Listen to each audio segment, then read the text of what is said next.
വാഹനാപകടത്തിൽ പരിക്കേറ്റ പോലീസ് ഉദ്യോഗസ്ഥനെ ആശുപത്രിയിലെത്തിക്കാൻ ഓട്ടോറിക്ഷ ഡ്രൈവർമാർ തയ്യാറായില്ലെന്ന ആക്ഷേപം. കട്ടപ്പനയിലാണ് സംഭവം നടന്നത്. അപകടത്തിൽ പരിക്കേറ്റ് റോഡിൽ കിടന്ന പോലീസ് ഉദ്യോഗസ്ഥനെ ആശുപത്രിയിലെത്തിക്കാൻ ഇദ്ദേഹത്തിന്റെ സഹോദരൻ ഓട്ടോറിക്ഷക്കാരെ സമീപിച്ചെങ്കിലും പരിക്കേറ്റ ആളെയും കൊണ്ട് ആശുപത്രിയിലേക്ക് ഓട്ടം പോകാൻ ഇവർ തയ്യാറാകില്ലെന്നാണ് പരാതി ഉയരുന്നത്. വോട്ടെണ്ണൽ ദിവസം ഡ്യൂട്ടിക്കായി പോകുമ്പോൾ രാത്രിയിലാണ് നെടുങ്കണ്ടം പോലീസ് സ്റ്റേഷനിലെ ASI വിനോദ് അപകടത്തിൽപ്പെട്ടത്. കട്ടപ്പന പുളിയൻമല റോഡിൽ സ്കൂട്ടർ മറിഞ്ഞാണ് ഇദ്ദേഹത്തിന് പരിക്കേറ്റത്. ഉടൻ തന്നെ സമീപത്ത് താമസിക്കുന്ന സഹോദരനെ ഫോണിൽ വിളിച്ച് വിവരം അറിയിച്ചു.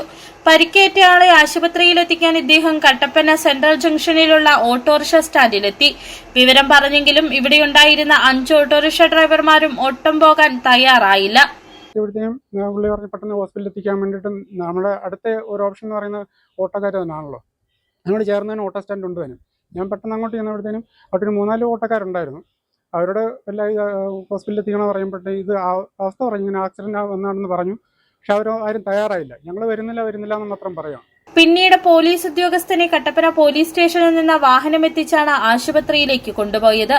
ഇദ്ദേഹം കട്ടപ്പനയിലെ സ്വകാര്യ ആശുപത്രിയിൽ ചികിത്സ തേടിയിരുന്നു. തോളിനും വാരിയിനും പൊട്ടുണ്ട്. City vision, Kattappana.